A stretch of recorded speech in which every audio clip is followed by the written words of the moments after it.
I'd love to see your envious face, but I'm not that cruel, so I'll let it be. It'd probably be awkward for you to see me, so why don't you hide in the bathroom or something? She laughed noisily over the phone, mocking me. I detest this woman more than anyone in the world, no, in the universe. 13 years ago, she stole my husband from me. I'd like to cut ties, but that's definitely difficult to do, because sadly, this woman is my biological sister. I held the phone to my ear after a while, and let out a small chuckle after she hung up on me. My name is Ruth, a 37-year-old divorcee. My marriage fell apart in just 6 months, and it's all because of my villainous sister. I have an identical twin sister named Rachel. Even our longtime friends mistake us for each other because we look so much alike. However, contrary to our appearance, our personalities are completely different. I'm more of the quiet type, while Rachel is active and tends to take charge of things. I was the better one in academics, while Rachel excelled in sports. Rachel's the type who blurts out whatever she's thinking. How can you wear such unstylish clothes? People are going to think I'm not stylish either since we're twins. That'll suck. As you can see, we don't get along. It wouldn't be so bad if it was just at home, but Rachel always brought trouble. Back in our school days, I often got harassed by girls from other schools on my way home. Hey, stop hitting on my boyfriend! Of course, I didn't even know them. Not again, Rachel. Whenever Rachel found someone she was interested in, she wouldn't hesitate to snatch him away, even if he already had a girlfriend. I blame the guys too, but Rachel was worse. And I, being mistaken for her, am a victim too. Moreover, she seems to lose interest once she gets the guy, sometimes breaking up in as short as a week. It's unbelievable. Rachel, you need to stop this nonsense. Have you ever thought about how the other girls feel, and that I'm also suffering too? To my words, she responded, an unattractive woman's jealousy is scary. Anyway, your guy, John, right? He's so dull. I doubt he'll cheat on you. Don't worry, I have no interest in him. He's not hot at all. And talked down on my boyfriend. This man named John is the despicable ex-husband who dumped me without a second thought 13 years ago. We got close because we went to the same tutoring center. He was rather quiet and made me feel at ease.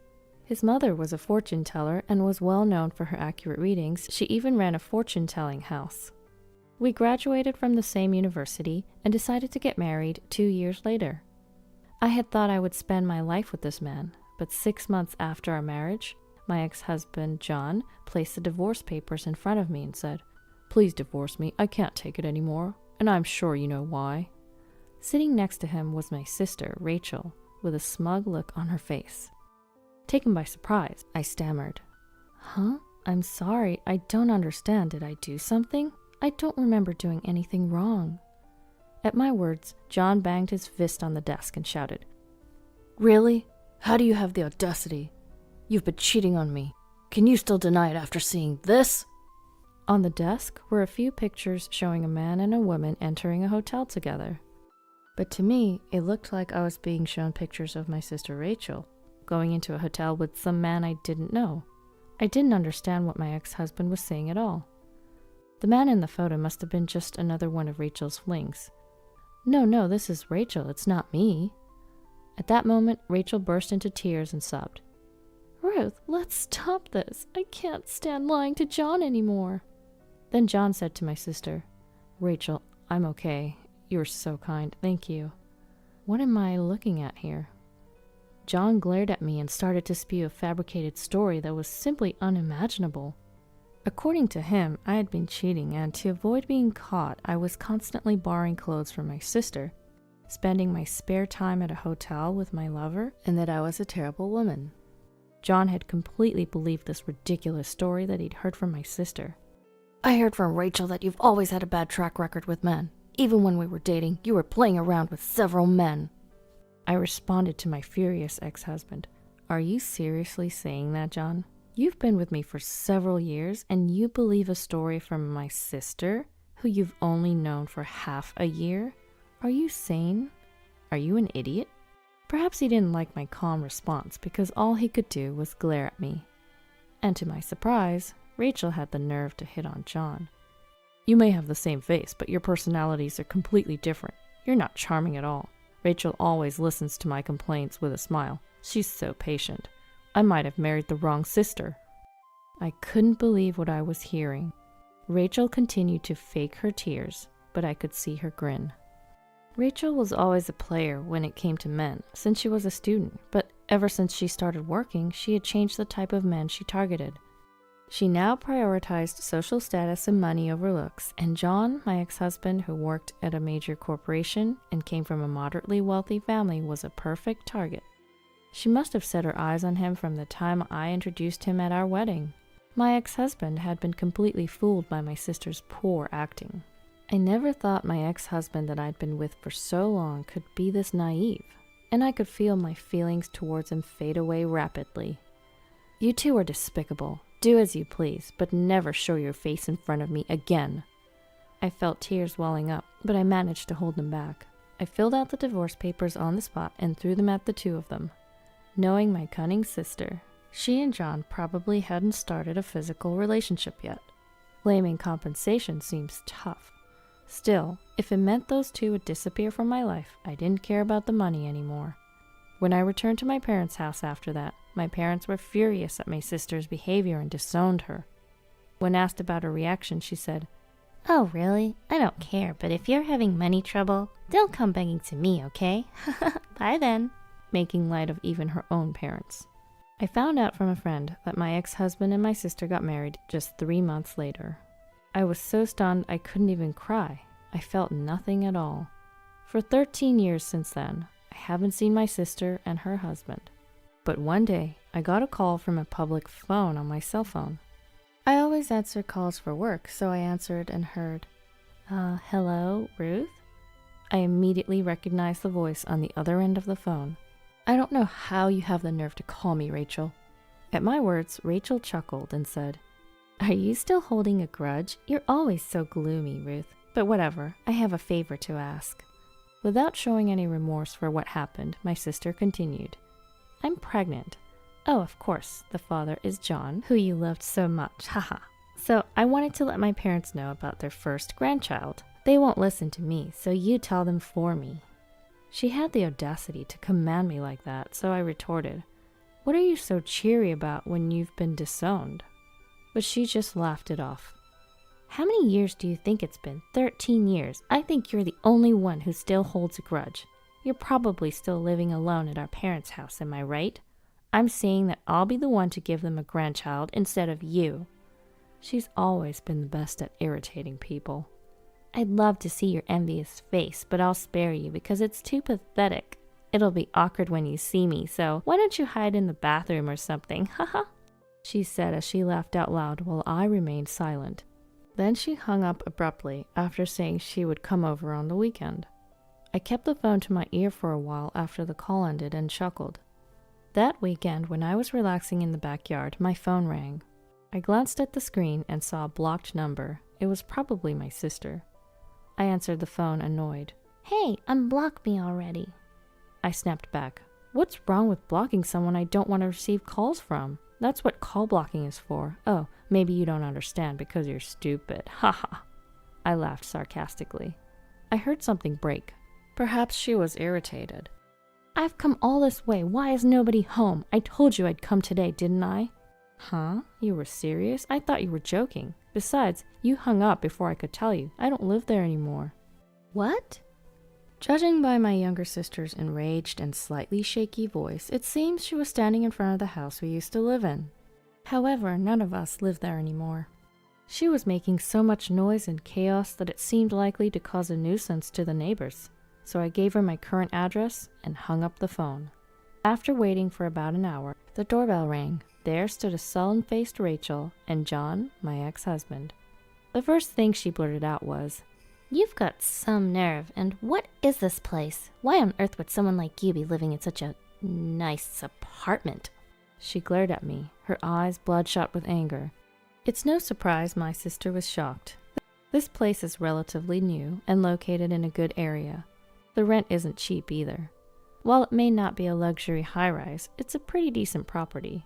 Ignoring the worked-up Rachel, I told them, The neighbors won't like all this noise. Why don't you come inside? Upon showing her into the room, she seemed taken aback by its size. Seeing her frustrated face, I couldn't help but smirk. Our mother, who I live with, was sitting on the couch, silently observing my sister. Well, you said you had something to discuss. I don't mind at all, but if I'm in the way, should I hide in the bathroom or something? I remarked sarcastically. Never mind, I'm good, Rachel snapped back at me. Rachel moved closer to her mother and nervously said, Hi, Mom. Long time no see. I'm pregnant. That's why today we wanted to discuss if it's possible for John and I to stay here for a while. At my sister's audacious request, I nearly burst into laughter, blurting out, Wait, you want me to live with you guys? No way. Have you forgotten what you did to me in the past? Absolutely not. Cutting me off, Rachel said, Ruth, just shut up. This house is still under Dad's name, right? You can't even get remarried and you're still leeching off our parents. How pathetic for a single woman like you. Then Rachel added, Great job taking care of our folks. From now on, John and I will live here and take care of them, so can you leave?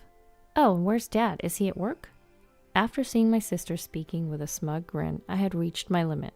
However, it was our mother who spoke up first, after listening to her quietly. Dad's gone. He passed away.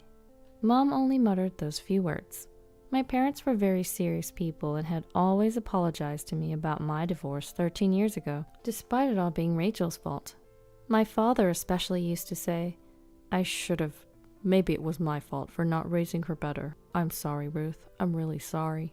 He became increasingly depressed to the point where he found it hard to continue working. At that time, both of my parents were in their early 50s, and we were surviving on my income and Mom's part-time job. A while later, my father was diagnosed with cancer and passed away 10 years ago. Just before he died, he said, Don't tell Rachel anything. I don't think I'll make it to heaven if she comes to my funeral. Just as he said, Mom and I didn't contact my sister, Rachel. We moved into this house about 5 years ago. It was because Mom had injured her leg due to overworking. We considered renovating our old house, but it was built at the top of a hill, and we thought it would be too hard for Mom to walk up the hill. Since we started living in this accessible home, Mom said her legs have been feeling much better. I tried to speak calmly, but the thought of the late Dad made me want to burst out crying. It must have been the same for Mom, as there were tears in her eyes. However, Rachel's reaction to my words was, in a sense, predictable. Too little, too late. Besides, it's not my fault Dad got sick. In fact, you're living in such a nice place now because of Dad's inheritance, right? That's not fair. What about my share? Didn't I have the right to inherit? She blurted out such nonsense. Without missing a beat, Mom shot back. Inheritance? There's no such thing. You only came to us when you were in trouble for doing stupid things before your marriage. How many times do you think we paid alimony because you messed around with a married man? Live with you? Never. You must be joking. Don't be ridiculous. It was the first time both Rachel and I had seen Mom so enraged. Sensing the tension, Rachel fell silent. Then John, who had been quiet like a puppet until now, said, Rachel, you've been deceiving me, haven't you?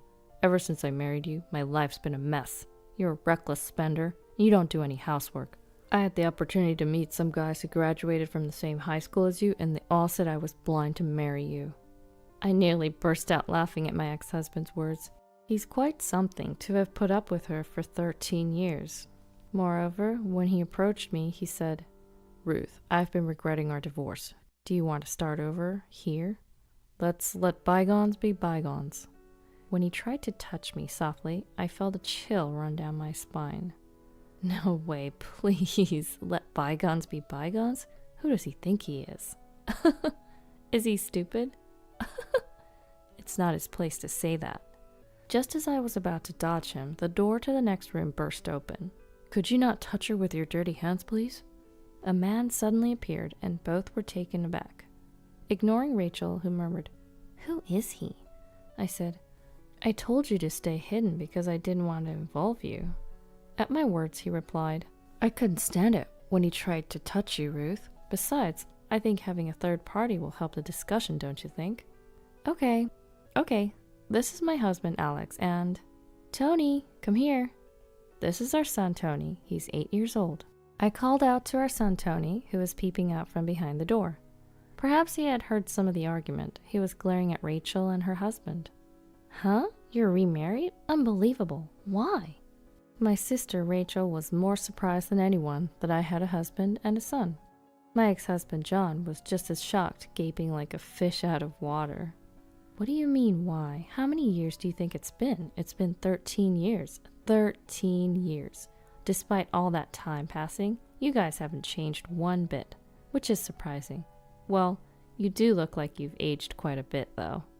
At my somewhat sarcastic words, their faces turned bright red. I met my current husband Alex shortly after my father passed away. We were colleagues for a while, and one day he asked me out. When I rejected him saying that I was a divorcee, he responded, "Does being divorced mean you can't remarry?" and asked me out once more. We got married a year later, and our son Tony was born the following year. Alex treats my mother very well, doesn't mind us all living together, and my in-laws, who already live with Alex's brother and his wife, have reassured me. We're glad you're here for Alex. The one who proposed moving to our current house was Alex, who was concerned about my mother's mobility. I turned to the two shocked individuals. My mother and I are living our lives here. Can you not disrupt? And Rachel, you said you were pregnant. How many months along are you? From their flustered responses to my question, I gathered that Rachel was probably lying about being pregnant. I was only married to John for 6 months, and I never got pregnant. That was the reason my former mother-in-law used to make snide comments. But if Rachel isn't pregnant, it means that's probably the case. Rachel seems to get along with the bad-natured mother-in-law. Unable to stand the harsh glares from my family, the two hastily left our house. I mean, I had heard stories, but is she really your sister? She does look like you, but her character...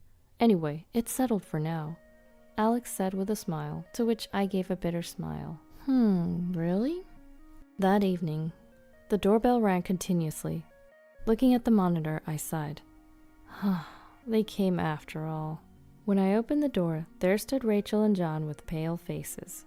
We need help. Can you lend us some money? As they knelt down begging, my husband looked puzzled, but my mother and I felt differently. During the day, while waiting for a call from Rachel, Mom received a call from a certain individual. It was a friend of my deceased father who currently rents our old home. Him and his family are living there right now. When I came back to the house, I found the flower beds in the garden ravaged and the windows cracked. The security footage clearly showed a man and a woman, with the infuriated woman stomping on the flower beds and hurling stones at the window. Of course, it was my enraged sister Rachel on a phone call with me. When Mom gave Rachel's contact info to Dad's friend, she was furious to learn that this was the daughter who had tormented our dear father for years. It seems that in the damaged garden there were rare flowers that were difficult to grow, and they'd asked for compensation. They seemed to be struggling financially to the point of having difficulty with housing, so I expected them to turn up again, but I never thought they'd showed up that very day. I must admit, I was impressed by their audacity. I can give you some money, but there's one condition, I said. As I watched them trudge home with slumped shoulders, I couldn't help but laugh and think, serves you right. In their hand was a written pledge I had just made them sign. I had made them write in the pledge that they would never approach me again, in return for me taking responsibility for this incident. But Rachel is still my sister by blood. It's hard to completely cut ties with her. There may come a time when she'll use the power of the authorities to approach me. When that time comes, I'm prepared to fight, using the audio recordings I secretly made 13 years ago, and this time as evidence. Because you see, I have no intention of forgiving my sister and her husband any time at all.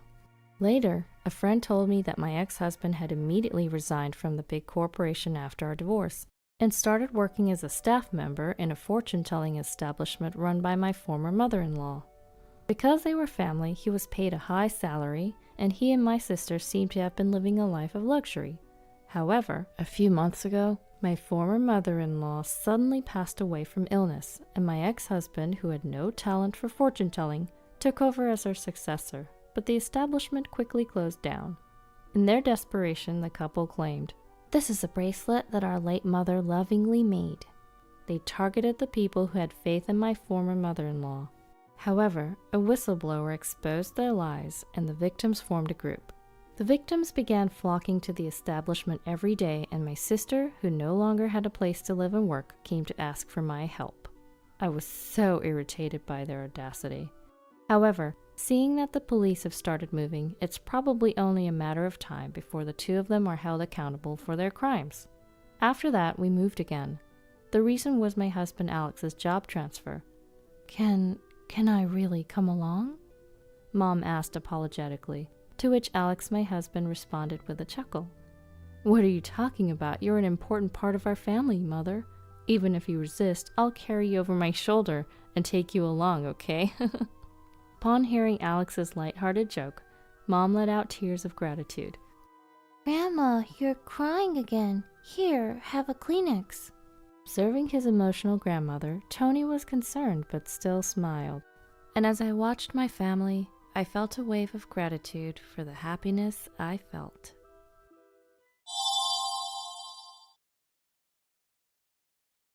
Why don't we go to my parents' house for New Year's?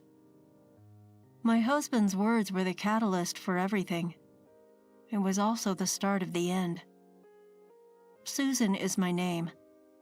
I am a 35-year-old housewife. My husband Ben and I had the same job and got married. I left the company right after giving birth to our beloved daughter Emily. I visited my husband's parents for the first time when she was 6 years old. Hey, isn't dinner ready yet? My mother-in-law's voice echoes. Mother, yes, almost. I respond while busily working. My mother-in-law lets out a long sigh. You're a complete slacker. How can you put up with a wife like this, Ben? Yeah, other people's wives are more quick with everything, but absolutely not her. What? I thought. Oh my goodness, you're just sitting there watching TV. Right before I opened my mouth to say it to my husband, I heard my mother-in-law's words. After breakfast, clean up the yard, then clean up the closet, and then the storage outside. It was supposed to be New Year's Day. New Year's is supposed to be the most relaxing day of the year. But why am I busily working like this? My husband doing nothing irritates me so much. I was too worn out to move by the time I finished all the tasks I was told to do. I took a seat in the living room, exhausted. Who said you can take a break? Make lunch already. My mother-in-law commanded me without hesitation. I've been working all day, I said, and I just needed a break. A wife should be working like a servant. You want to eat for free without having to work? Work. What? My husband lives in the countryside. For better or worse, old customs still exist there. A wife is the one who enters the family. The old way of thinking persists. But no wife was ever made to work like a servant. Hey, can you help me a little? No way. My husband responded with a sarcastic tone. At home, my husband does nothing. He does even less at my in-laws, drinking all day. And my husband hasn't moved at all since this morning. Hey, I'm going grocery shopping. Yeah, then go. Hey, help. Supermarkets in the countryside are very far. My husband, who has a driver's license, has been drinking since this morning. Well, I do not have a license. So I had no choice but to walk. It is 30 minutes one way. He frowned when I asked him to at least carry a few things. Nah, I don't want to. Quick, cold response again. Do you want me to throw mochi in your face? I wanted to say. Ha, I'm sure it would be difficult to remove. I see him in front of me as I imagine things like that, while my husband just shows off his beer can. I just had a drink. What's the deal with the robot talk? I am drunk. So what? So I can't go. Ha, you just don't want to go. I see, you useless jerk. my mother-in-law yelled at me angrily from behind. "Is the meal ready yet?" Oh, God. I'm so going to get tons of mochi. I'm finally back. The 60-minute walk was extremely hard, and I was carrying bags in both hands on the way back. I felt dizzy when I arrived at my in-laws' house. I put the bags down and sat down at the front door. I let out a sigh. Then I heard this. "Hurry up, you are slow with everything, just like your mother." I'm sorry. I just heard my mother-in-law yell and my daughter apologize. And at this moment, I was the robot that had just used up all of its energy, but now found energy to spare. As if I had forgotten how tired I was, I jumped to my feet and dashed in the direction of the voice. I stomped into the kitchen, stepping on my husband who was still on the floor doing nothing.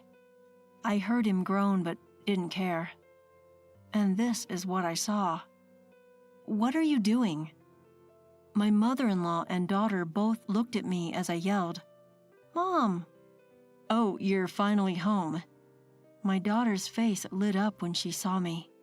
I could see tears in her eyes. My mother-in-law sat down like she didn't care. "What are you doing?" I demanded of my mother-in-law. My mother-in-law sneered at my question. My daughter was holding the rice cooker's inner pot in her hand. "Why is she holding that?" "What are you doing, Emily?" My daughter explained uncomfortably.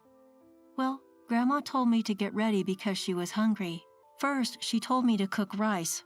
I washed the rice and..." "Ha, she can't even cook rice. Such a useless granddaughter. What are you teaching her? She is just like you. I wonder if she really is my son's daughter." Of course, I could no longer control my anger when she talked about my daughter. "She's only 6 years old. I can't believe you're asking her to do that. Of course she knows how to do it, but can't you just do it yourself?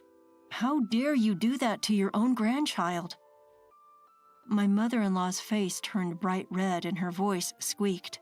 "What are you saying? You want to put this old woman to work? What a horrible woman. Look, a wife is a servant, and she's supposed to shut up and work, and the daughter of a servant is also a servant." A servant? Who do you owe your living to? You live off my son's hard work. You are supposed to respect my son and me. Stop complaining and get to work, servant. Yelling, my mother-in-law left the kitchen. She was so fierce that I could not say anything back to her. I didn't have a word to say. I was speechless at how stupid she sounded. Then I heard her and my husband talking. "Your wife is useless. She's no better than a servant." "Well, when my daughter grows up, she'll be of some use to you. Just have a little more patience." "You're having a hard time too at home, right? You can come back if you want." "Divorce? That's fine, but I need a servant." "Hey, why don't we live together? I'm sick of my current job too. Maybe it wouldn't be a bad idea to let her do the work and I can relax and live in the countryside." What did my husband just say? I was horrified by his comment. "Oh, that's a good idea." My mother-in-law agreed, and I was just out of my mind. I clenched my fists, but noticed they were quickly covered with warm hands, and I realized, "Mom?" It was my daughter. I slowly looked at her. She looked up at me with a worried face. I crouched down, meeting her eyes, and slowly spoke to her. "Hey, Emily. What, Mommy? Do you like Daddy?" Okay, she can't give me an immediate answer. Of course she can't. My husband is indifferent to her growing up. When he comes home from work, he doesn't even talk to my daughter. He sits on the couch and watches TV, or he's on his phone. On weekends, he goes out drinking and comes home late. After COVID, he drinks a lot at home.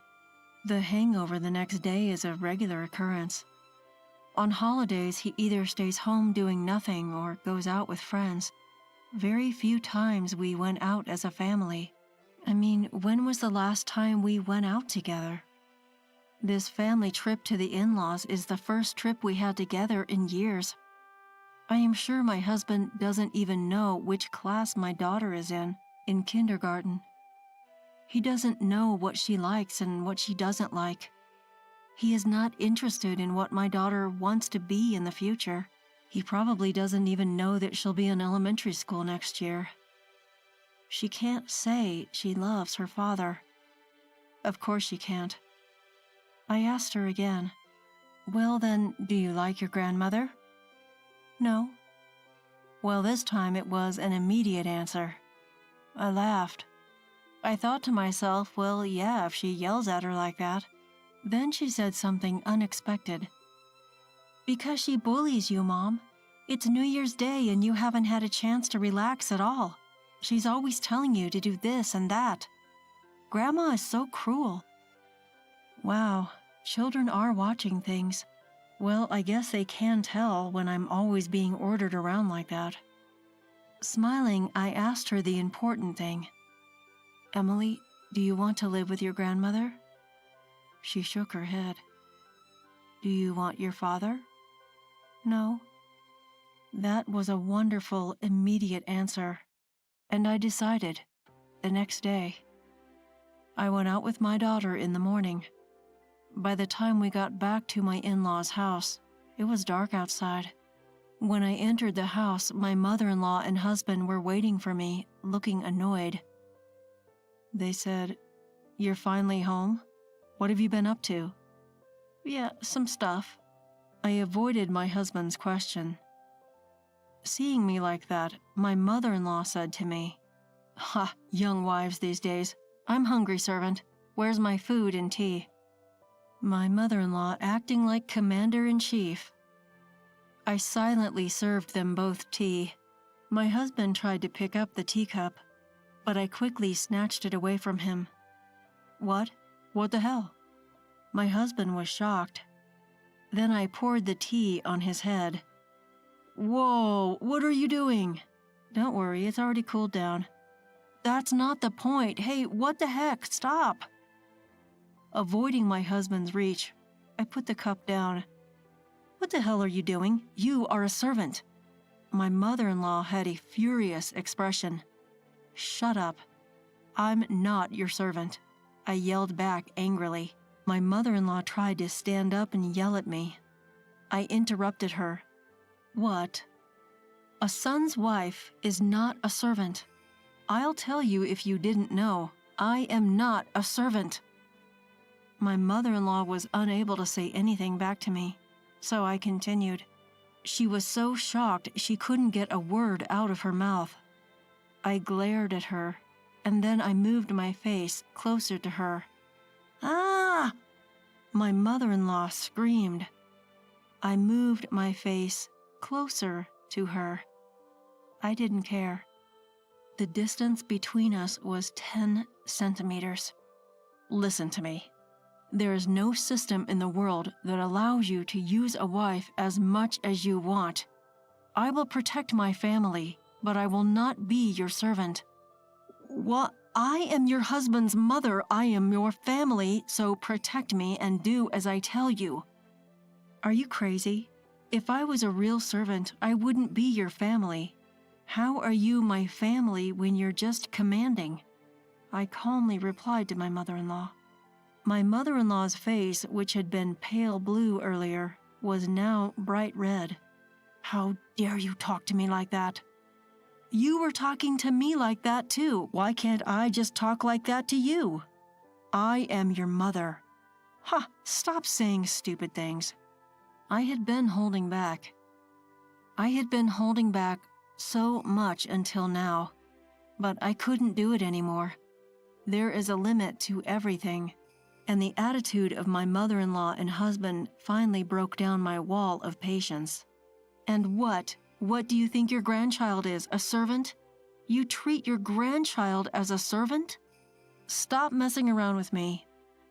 I moved my face even closer to hers, and her face turned blue again. It was like a traffic light. What a weak woman you are. She had been so bossy, but just one little counterattack makes her like this? So surprised by her weakness. I scoffed and turned away from her. My mother-in-law, still with a blue face, was shaking a little. I turned my attention to the other person. Now, you. Yes? So shameful how he answers like this. I glared at him. What have you been doing while our daughter was being treated like a servant? I was on my phone. And was drinking beer. Drinking beer while your daughter and wife were treated like servants. What a great life you have. I'm sorry. You think you just have to apologize? Ah! I yelled at him with a devilish look on my face, and he screamed pitifully. He ran away and hid behind his mother. What are you doing? My head began to ache. Forget it, just fill this out. What is this? My husband, who had been hiding behind his mother, slowly came out. It was like a turtle and a baby turtle. When he noticed what the paper in my hand was, his face immediately went blank. Divorce papers? What? We are divorcing, so I'll never come here again. At my words, my mother-in-law said, "What?" My husband also said, "What?" His mouth dropping open. I shook the paper in front of them. My part is already filled out. I'll submit it to the government office after the New Year's break, so get to it. That paper is a fake. How can you get it when the government office is closed? Well, I'm sorry, you can get divorce papers even on holidays. And you can even download them online. If I want, I can bring it to the office today and they will accept it. When I said this and pushed the divorce papers at him, he shook his head, half crying. No, I don't want this. I don't want a divorce. You don't want me to leave you, huh? No. You'd be glad to have me around to do everything for you? Yes. You don't want a divorce because you're comfortable with me as your servant? Yes. Oh, no, that's not what I meant. Ha, see? No! Is this déjà vu? I think my husband screamed like that when I yelled several minutes ago. Oh well. If he's not writing it down, I'll have to ask an expert to do it for me. I'm getting a divorce even if you don't sign it. I've already spoken to my parents. Emily. Yes, Mom. Are you ready? Yes, I've packed all my things. As if to answer my call, my daughter came out. She held up her bag in her hand. Hey, are you going somewhere? I looked back at my husband, holding up my own bag too. Good question. We're going back to my parents' house now. Huh? You've got to be kidding. You've got to be kidding me. No, I'm not. This was not a joke? You treating us like servants? We can discuss this through our lawyer. Goodbye. I said what I was going to say. I took my luggage and headed for the front door with Emily. My husband immediately chased after us. Wait a minute, you can't live without me. Hearing those words, I stopped. I turned around slowly, and my husband also stopped. I stared at him. Did you forget? I asked. What do you mean? I used to have a better career than you, and I used to make more money than you. I quit my job when I got pregnant, but even then, I was making more money than you are now. My words made my husband pale. He had been working at the same place, but had he forgotten about it? Very convenient memory. I know I have a blank slate, but I will start working little by little. My parents are willing to help me. We are going to stay at my parents' house for a while. I will go back to work little by little. Even if I don't make as much money as I used to, I'll probably manage. No, I'll make it work. Seeing how determined I was, my husband was already half crying. I'm sorry, I can change. Please don't divorce me. You had so many chances to change your mind, but you were the one who threw them away. It's too late for regrets. Saying this, I put my hand on the front door. Then, wait, my mother-in-law, who had remained silent until then, called out to me. What is it? I turned around, annoyed, and saw my mother-in-law there with a troubled look on her face. My mother-in-law exclaimed, "What happens to my meals?" "I don't care," I yelled, and we left my in-laws' house. Then my daughter and I went to my parents' house. My parents welcomed us with smiles. Well, well, well. Rough start to the new year. My mother urged us to warm up by the heater. My daughter was relieved and started peeling tangerines. Yes, sitting by the heater and eating tangerines for the new year. It was such a hectic New Year's. I hope we can spend a relaxing time next year. I promised myself that I would go to the shrine tomorrow to make that wish. After that, my husband kept insisting that he did not want a divorce. The discussion was difficult. But in the end, we managed to reach an agreement, taking into consideration the fact that our daughter was refusing to stay with her father. Of course, child support was paid all at once. There was no way I could trust that man. As a result, the apartment where we originally lived was sold, and Ben, who became my ex-husband, returned to his parents' home. My mother, she doesn't do anything, or rather, she's getting worse than before. One day, my ex-husband called me and whined. He told me that a neighbor had seen me working like a servant, and the fact that we were getting divorced was also known early on through the information network unique to the countryside. As a result, my ex-mother-in-law is being looked at with white eyes by the neighbors. Yeah, of course she is. No matter how rural the area, treating a wife like a servant is wrong. My ex-mother-in-law, who has been staying home because of this, has become extremely violent. She has been using her son as if he were a servant. He was standing up to her, which was leading them to an argument. He was complaining on the phone. I don't care about those things. I was going to hang up after telling him I had received the child support payment. You got what you deserved, I said coldly. I could imagine my husband half crying on the other end of the phone. Please, can't you help me just a little? I'm Emily's father, and my mother is her grandmother. I smiled at his words, though he couldn't see me, and said, I just had a drink. Why are you talking like that? I am drunk. Hey, I can't go. Hey, I'm sorry. Why would I go help? I shouted and hung up the phone. I blocked his number. Good fortune comes to those who laugh. For a while after that, I couldn't stop laughing.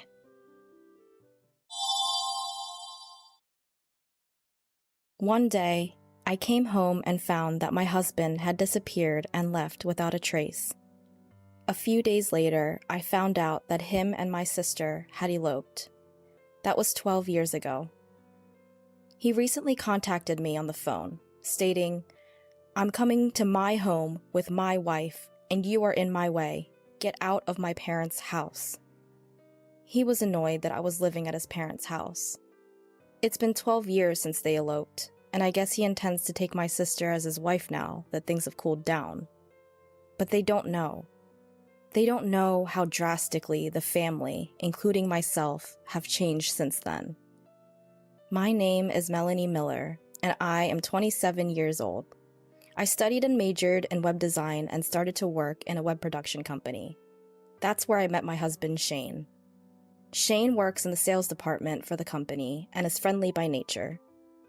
His charm swept me in, and we got married shortly after a year of dating.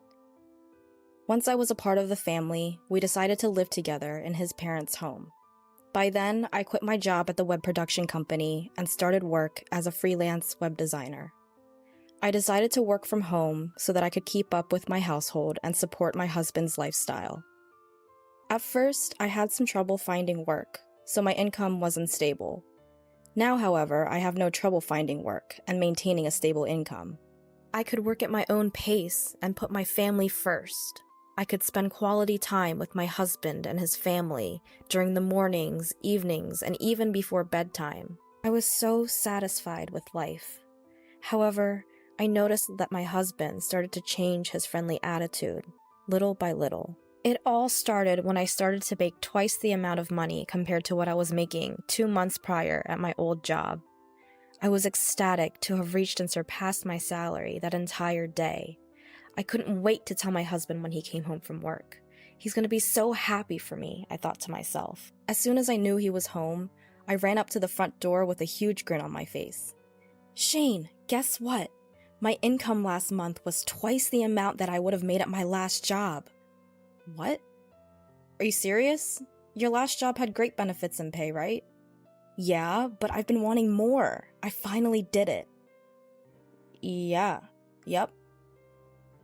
"That's it? What? You want me to throw you a party?" My husband was being unusually sarcastic and negative. I didn't know where the attitude was coming from, so I asked, "Shane, are you mad at me for something? Did I do something wrong? I genuinely thought that you'd be happy for me." "Why would I be happy? It's not like my salary went up." "Well, yeah, but can't you just be happy for your wife?" "Really? I'm not like you. I'm just not a naturally happy person." "Shane?" After that fight, my husband became more distant and indifferent day by day. Our daily conversations decreased until eventually it was only me that greeted him good morning and good night first. Even though we were only a year into marriage, we were far from happily married. My in-laws, whom we lived with, started to notice the tension and they began to worry, but they never said anything. 2 months went by and the relationship was still the same. We ate our meals together, but sat in silence. He'd switch the channel when I was in the middle of watching something and would eat all of the food in the house that I'd buy without asking for permission. Whenever I tried to confront him, he'd argue with me, so I just kept it to myself. Then finally, one day, I was cleaning the house, and my mother-in-law came up to me looking anxious. "Melanie, how are you? Are you okay?" "What do you mean, am I okay?" "Well, when you and Shane first got married, you both used to go out and enjoy spending time together. But lately, it seems like you don't do much of that anymore. And you don't even talk, and..." "Yeah, but we've only been married for a year," I replied. But it was strange. I forced a smile back at her so that she knew not to worry. But she saw right through my smile. She looked at me with a straight face. "If you don't want to talk about it, I won't make you. But I worry about you, and lately I feel like you've been down." "Well, I'm not faking anything." "Well, your father notices it too. Him and I are just worried that you might be overwhelming yourself." "Oh, Mother. Honestly, it probably was my fault that my husband was uncomfortable with me earning more. But on the other hand, I also felt alone in my accomplishment. And in the moment, I was so happy that she finally acknowledged and noticed the pain I was in. It brought tears to my eyes. So I decided to tell her everything. After listening to what I had to say, she started to rub my back and responded, "I am so sorry on behalf of him. He is not man enough to sincerely be happy for you and your success." "No, it's my fault. It was selfish of me to think that he would have genuinely been happy for me." "But that's something you shouldn't have to worry about in a marriage, Melanie. And if you keep your feelings in about this, it will only make it worse." "I don't think it could get any worse." "Okay, so the two of you need to seriously talk about this. Can you do that?" Yes, I can. Thank you for listening to me, Mom. She smiled back at me. Of course. And then she patted my head. My in-laws love me as if I were their own daughter. They saved me. With her advice in mind, I decided to have a proper conversation with my husband. That night, I stayed up waiting for my husband to come home. However, there was no sign of his return no matter how many hours went by. Normally, he'd be home by 10 at the latest, but it was already past 11 that night. "What's taking you so long?" ? I texted him, but he didn't reply. Maybe something's wrong. I attempted to call him, but the phone would only ring and he didn't pick up, so I kept anxiously waiting. About midnight, he finally came home. "Welcome home," I said, but he sighed loudly and looked at me annoyed. "What are you doing? Why are you up this late?" "Well, I wanted to have a serious conversation with you today." "About what?" he answered annoyingly. "This all started between us because of my new salary, right? I mean, I probably should have kept that to myself. I'm sure it hurt your ego." As soon as I said that, a chill ran through me. There he was, in front of me, with a cold look on his face. I was frozen in fear. He replied hatefully, "There's nothing to talk about, and it's pathetic that you're waiting up for me to come home." "I'm trying to have a better relationship with you, Shane." "That's the problem, clearly. I made a mistake in finding the right partner." "No. I'm tired from working overtime. You don't get to talk because all you do is sit around at home all day." My husband stormed past me and went upstairs to the room. I couldn't get myself to move until I was sure he was fully upstairs. Why was he even talking to me like that? I just want to live a normal, married life. My mother-in-law had given me the push that I needed, but nothing had been resolved. Regardless, I don't want to push another conversation with him after that attitude. I felt like he completely invalidated me as a person, so my heart grew bitter. 2 more months went by, and we didn't talk. The days were long, and they passed by in a daze. That was when I came home one day and found that my husband was gone. I looked in his room and had a weird feeling. I thought, what? Shane's room is never clean. Shane is not a clean and tidy person, to say the least, but his room was surprisingly clean. The clothes in his closet and his suitcase were gone.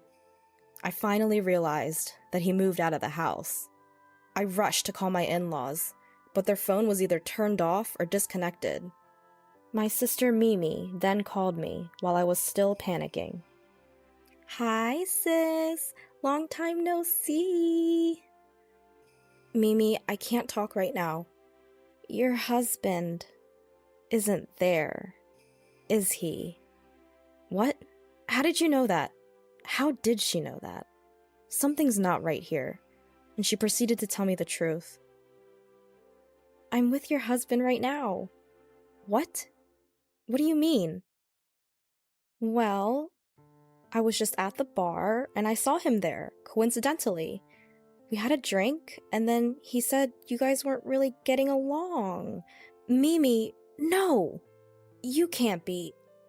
"I am dating him, and we're going away to get married, so don't try and stop me." "Going away?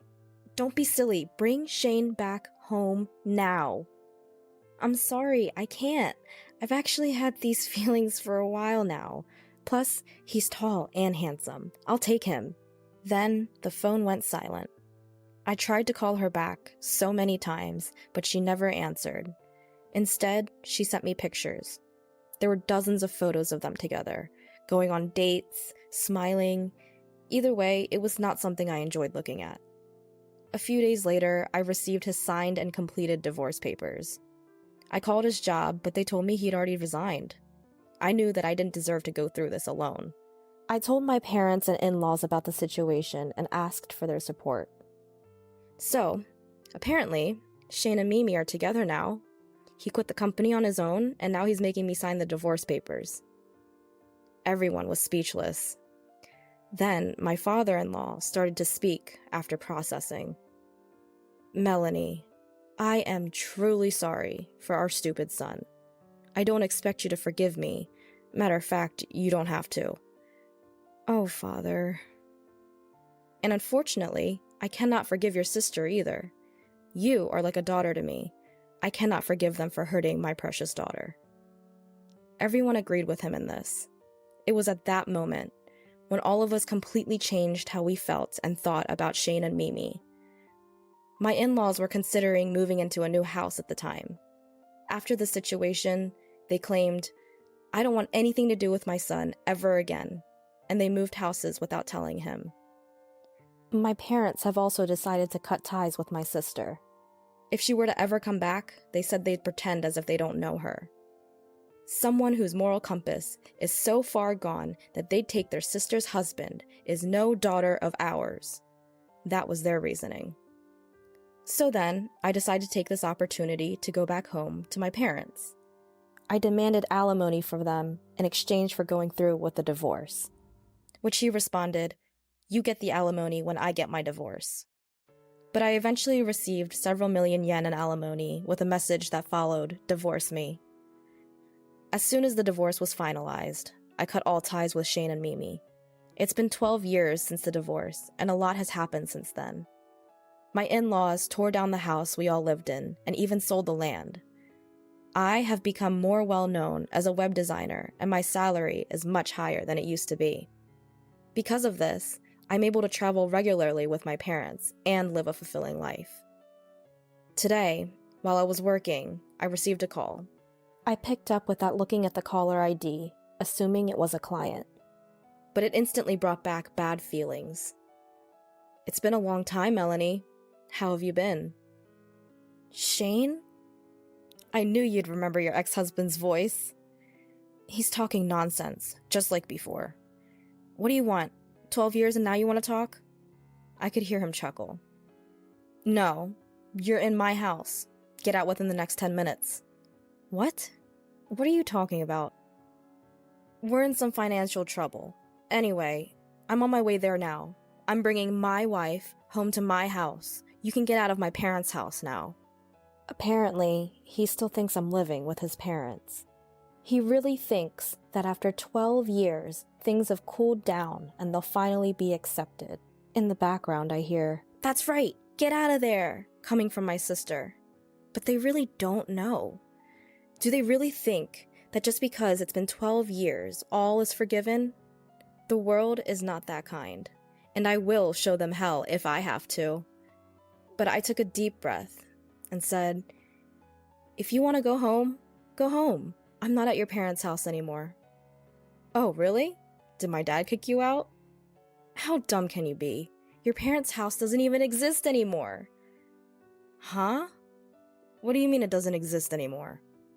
Shane's voice started trembling with anxiety. At that exact moment, he pulled up to where the house used to be. He screamed, "What the hell?" And I could hear the anguish in his voice. I then continued, "As soon as you eloped, we decided to cut ties with you both. Your parents have moved out, and my parents completely disowned the woman you're with. There's nowhere for you to come back to." Are you kidding me? How is this even possible? Believe it or don't. Be my guest. Your parents, my parents, and I don't consider you family. You aren't worthy enough since you both ruin people's lives. That's terrible. But family? And who ruined your family? Don't ever call me again. I won't let you people ruin my life any more than you already have. As soon as I said that, I hung up and blocked the number.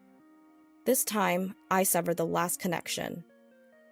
After their failed trip to his parents' home, they decided to try my parents. But my parents already disowned her. My sister is sobbing loudly, to which my parents responded, "Who are you?" and completely ignored them at the gate.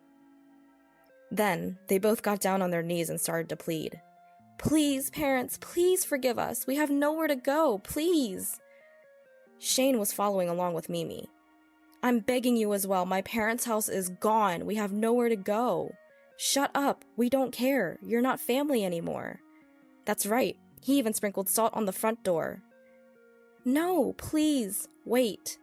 No, please, I'm begging you. My father-in-law." "You don't get to call me that. get out of here.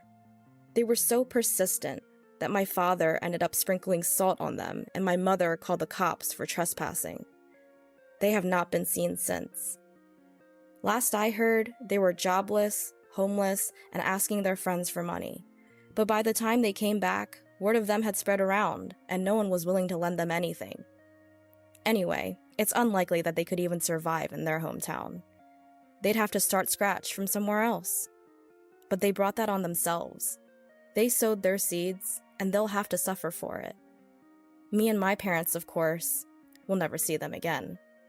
And they will live the rest of their lives full of regret.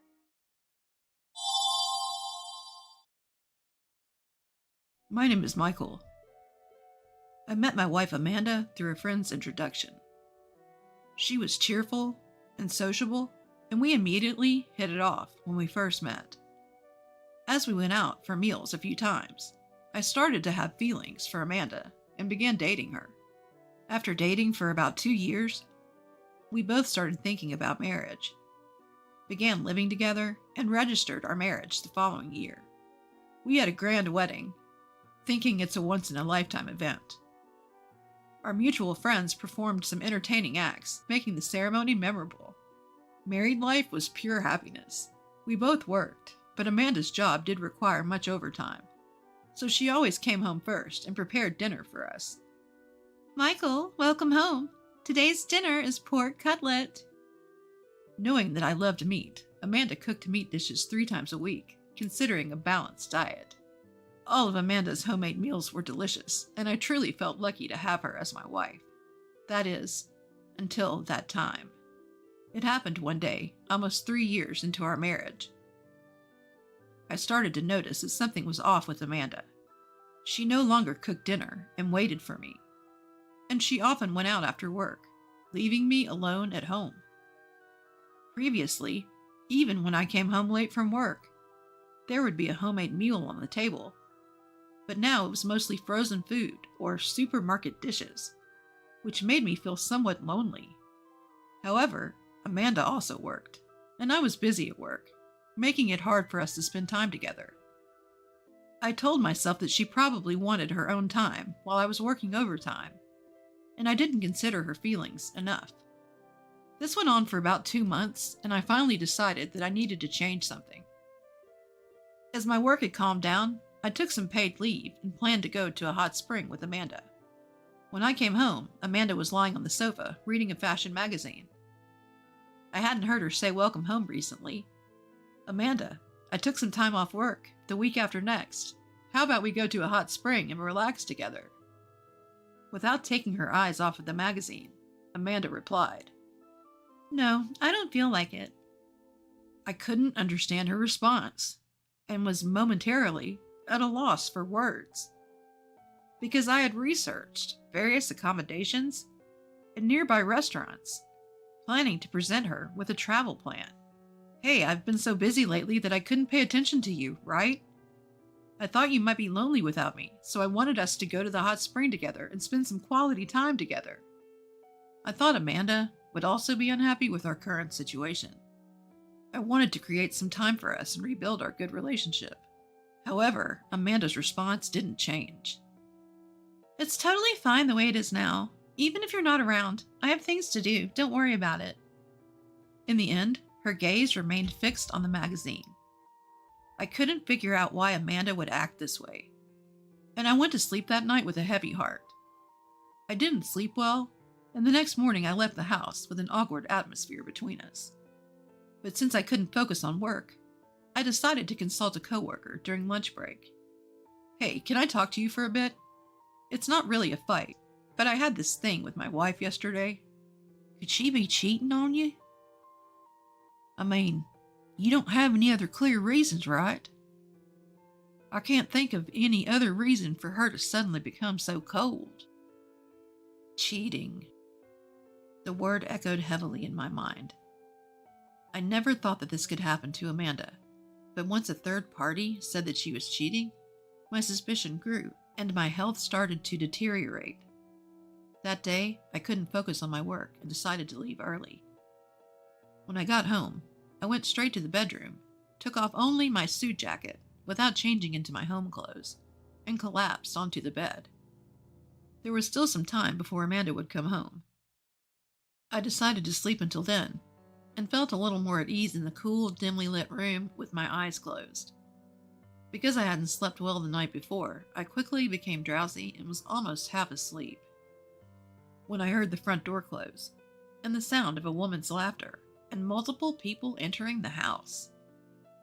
I woke up and listened carefully to the noises. I could tell the voice was Amanda's. At first, I thought she had come home.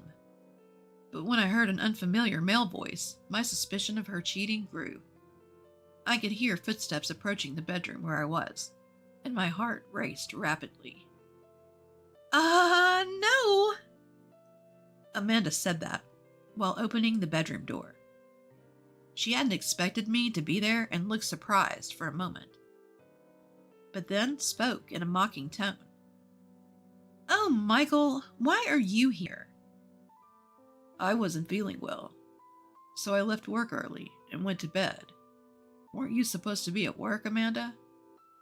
"I took a paid day off and went out." Amanda said that without showing any concern for my health, and glanced at the tall man standing behind her with his arm around her shoulder. "You went out." I wanted to tell the man not to touch my wife, but I felt nauseous and had a headache, so I could only say that weakly. "Well, you already know, right? I'm cheating on you with this guy, and it's all your fault, so I won't apologize." Amanda stood defiantly, with her arms crossed, and said that to me. I couldn't believe she admitted to cheating so easily, and I was just confused. "Stop making that face now. You've ignored me for so long. Scott treats me like a woman, and being with him heals my heart. He's sensitive to current trends since he's a company president, and he's always exciting and fun." I recognized the man's face that Amanda praised. Then it clicked when she mentioned he was a company president. President of XYZ company? The man standing there was the president of a client company I was working with. He had become famous in the industry after starting his business in his 20s. I had visited his company for business and exchanged business cards with him. "Why?" I asked Amanda. "Like I said earlier, that's why, but I don't mind getting a divorce." Hearing the word divorce, I wanted to stop Amanda, but she tried to leave the room with Scott. "Hey, are you okay with this? Just ending your marriage so easily?" But Amanda said, "It doesn't matter anymore," and tried to take him with her. "Well, I'll make sure Amanda's happy, so don't worry." Scott flashed a refreshing smile at me and left the room with Amanda. After that, I got a divorce and received alimony, but I became mentally ill and had to take a leave of absence from work for a while. The reason for Amanda cheating was that I prioritized my job and couldn't spend time with her. Amanda started hanging out at bars alone to kill time, where she met Scott. Amanda had a personality that made it easy to get along with people she just met, so it didn't take long for her to get close to Scott. During my time off work, a colleague I had consulted about the cheating before contacted me and told me that Scott's company, which was a client, had withdrawn from New York due to a headquarters relocation. With this, even if I returned to work, there would be no chance of dealing with Scott's company, and I felt a little relieved. Several years passed since those hellish days, and I managed to recover mentally. By a twist of fate, I met a wonderful woman and decided to remarry. I had changed jobs and moved to a rural area, but it was a more comfortable town, with abundant nature compared to the city. My married life was going well, and I was living a peaceful life. But I ended up getting involved in another incident. On a day off, I was out alone, and a police officer called my name and stopped me. Of course, I had no idea I had done anything wrong, but I had a bad feeling, so I decided to go to the police station. When I arrived at the police station and was taken to a room, there was my ex-wife, Amanda, waiting for me. As soon as Amanda saw my face, she started yelling excitingly. Aha, this guy, officer, this guy, he's the stalker. He's been following me around. It's so creepy. Huh? Stalker? What are you talking about? How shameless. There's a limit to how much you can harass someone after breaking up. I couldn't digest what Amanda was saying and the situation, so I asked for an explanation. But Amanda just kept accusing me, and I couldn't see the main point of the story. Then a police officer brought in a man. It was Scott.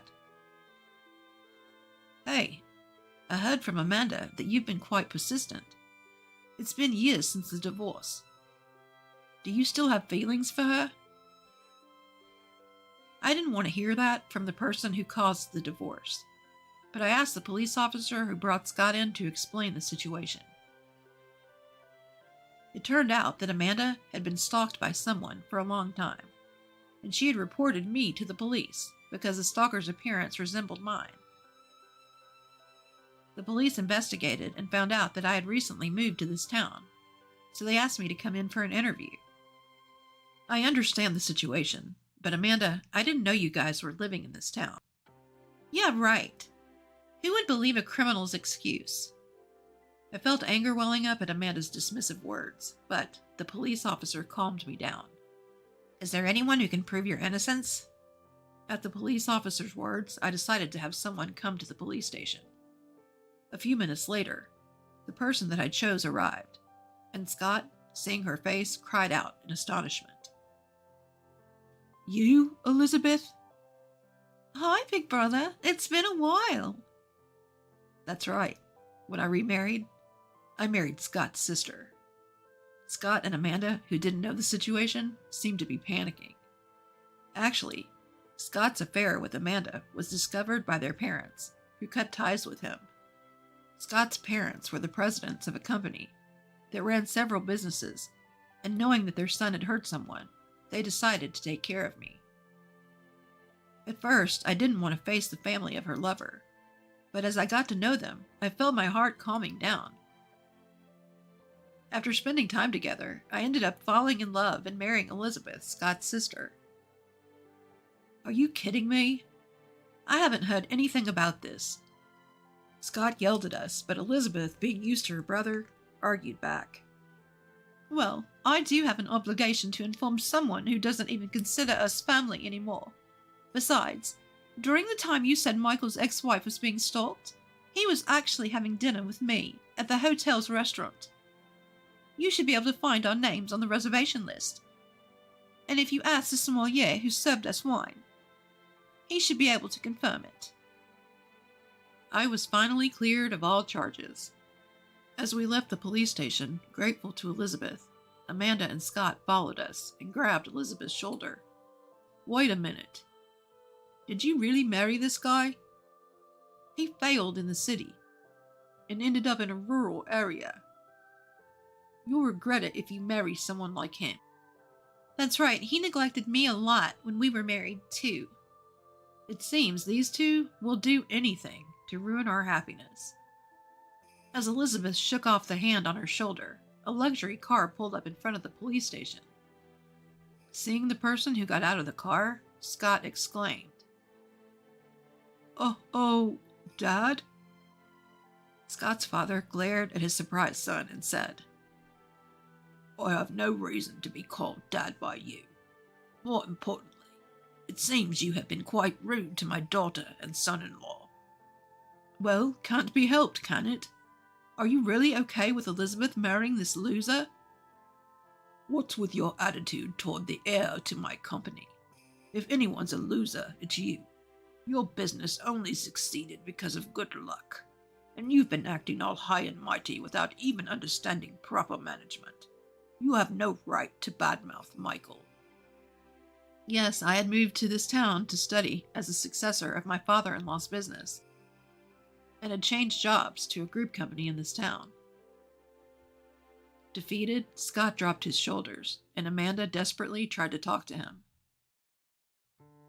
Hey, what does this mean? You said you'd inherit the company. That's right, Scott's company is doing well, right? If we work hard to grow the company. What? You haven't heard? His company is on the verge of bankruptcy, And considering his excessive spending, he's probably in debt too, isn't he? That's... Scott fell silent. Having been hit with the truth by his father, Elizabeth added the final blow. Big brother, you told Michael's ex-wife that you definitely make her happy. But it seems you're all talk, aren't you? And to believe that, I wonder how much you lack in judgment.